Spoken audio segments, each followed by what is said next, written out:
Kita sangat memahami bahwa sampai saat ini pendekatan masalah COVID adalah pendekatan pandemi, bukan pendekatan perang biologi. Jadi penanganannya masih pendekatan kesehatan, bukan pendekatan perang, di mana cara menyelesaikannya bukan hanya masalah kesehatan, vaksin, vitamin, dan alat kesehatan, tetapi lobby politik luar negeri plus tukar-menukar alat tawar lainnya. Karena itu bagi New Mind masih meragukan akankah masalah pandemi ini akan jadi singkat jika menggunakan pendekatan seperti ini, pendekatan pandemi. Yang jelas sudah hampir tahun kedua pandemi ini berkuasa, belum juga menunjukkan COVID bisa dikalahkan. Jadi kira-kira apa yang terjadi dalam sisi bisnis di tahun pandemi ini oleh New Mind dikategorikan perang dunia ketiga. Yang jelas sabuk pengaman harus kencang terpasang, kantung oksigen bisa anjlok di depan Anda setiap saat. Kemahiran pilot dan kopilot dan para kru kapal menenangkan penumpang dan membawa pesawat sekarang sedang diuji. Lalu kita sebagai pebisnis, kita mau bermain baru atau mau mengembangkan apa yang sudah ada yang kita bangun? Di saat turbulence ini bisa ambil posisi diam atau menyalip. Baiklah, bagaimana kalau kita lihat filosofi bisnis terlebih dahulu tentang kebutuhan. Kebutuhan dasar sampai kapanpun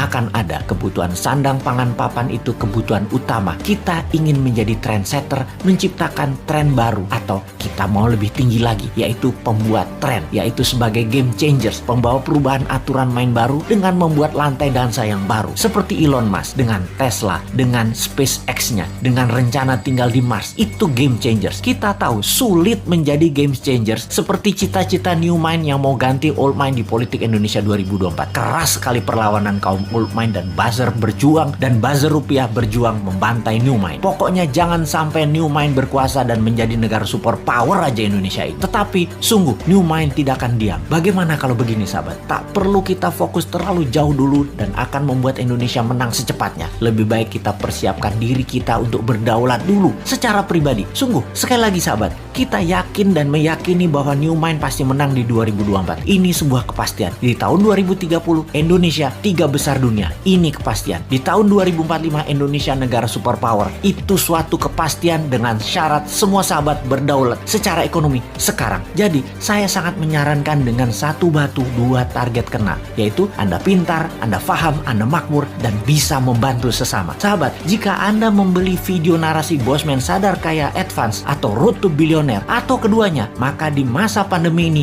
Anda bisa belajar merubah mindset dan memiliki bekal ilmu baru untuk sarana sukses Anda. Dan tak kalah penting, keuntungan penjualannya adalah untuk rumah yatim Indonesia yang di masa pandemi ini berat perjuangannya kalau sendirian. Sahabat, terima kasih atas keputusan Anda untuk belajar, membeli, dan membantu sesama. Salam hormat dari kami.